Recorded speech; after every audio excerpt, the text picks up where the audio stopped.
বন্ধু, আজকে আমার বাড়িতে আমার সৌদির কফিল আসবে বেড়াইতে, যার হাত ধরে আমার বউ জরিনা পালাই গেছিল আমেরিকা।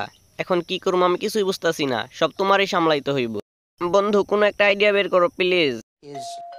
ওই তো মনে হয় আইসা পড়ছে। দোস্ত, তুই একটু বুদ্ধি বের করতে থাক, আমি ওদেরকে ওয়েলকাম জানাই আসতেছি। হেই বেবি, আসো তোমাকে একটা কিসি করি। আরে মিয়া, কি করলা জীবনে? তোমার বউরা আমি বিয়া কইরা লাইলাম। আমি চলে যাওয়ার পর ফন্নিটাই কত সুন্দর বাড়ি করে ফেলছে। ওকে ছেড়ে যাওয়াটা ভুলই হইছে আমার। যাওয়ার আগে ভাবস নাই, এখন ভাইবা লাভ কি? কথায় আস না, থাকতে রাইখা খাও, দিন থাকতে হাইটটা যাও। যাই হোক, এখন আসল কথায় আসি। আজকে আমরা তোমার বাসায় বিনা দাওতে খাইতে চলে আসছি, কারণ আজকে আমার রান্না করতে মন চাইতেছিল না।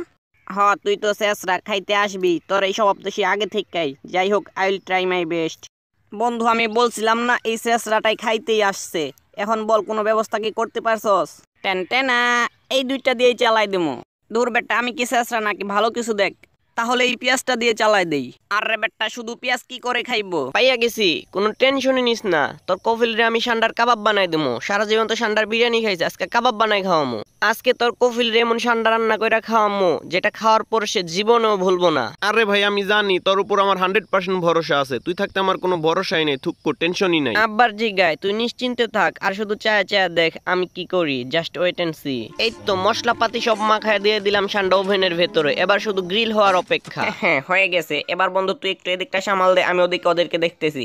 আর শুন, মাঝখানে হালকা পাতলা একটু নাস্তা পানি দিয়ে আসিস। নাস্তা পানি দিতে বলছো? এমন নাস্তা দিমু যে সারা জীবনেও ভুলবা না। টান টানা, হালকা নাস্তা হাজির। ওয়াও গ্রেট, এটার জন্যই তো অপেক্ষা করতেছিলাম, তাড়াতাড়ি দিন।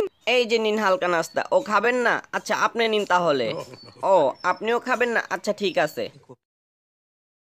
খাবেনই না যখন, কি আর করার, অনেক কষ্ট করে বানাইছিলাম। আমি একটু বসে রেস্ট নিয়ে যাই। আরে মিয়া, রেস্ট তো সারা জীবনই নিতে পারবা। তার আগে আমাদের জন্য খাবার কি বানাইছো সেটা তাড়াতাড়ি নিয়ে আসো। আরে কাকা, আমি আপনাদের জন্য আপনাদের প্রিয় খাবার সান্ডার কাবাব বানাইছি।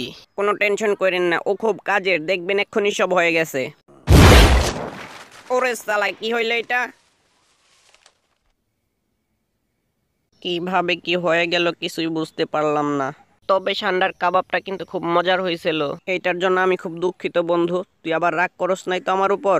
আরে ধুর বেটা, কি বলস? রাগ করমু কেন? আমি তো আর খুশি যে শেষরাটারে না খাওয়াই বিদায় দিতে পারছি। এটার জন্য আজকে তুই আমার কাছে যা খাইতে চাবি তাই খাওয়ামো আমি তোরে। ধুর বেটা, এই সময় তো মজা বাদ দে তো, সব সময় মজা ভালো লাগে না। আরে বেটা, মজা না, আমি সিরিয়াস বলতাছি। আসলেই খাওয়ামো তোরে আজকে, তুই যা খাইতে চাস।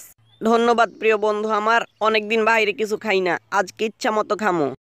আর প্রিয় দর্শক বন্ধুরা, আমি খাইতে যাই ততক্ষণে আপনারা ভিডিওটা একটা লাইক দেন। আপনারা যত বেশি বেশি লাইক দিবেন, তত বেশি অনুপ্রেরণা পাবো পরবর্তী ভিডিও বানানোর জন্য। আর বেশি বেশি করে কমেন্ট করবেন। ধন্যবাদ সবাইকে।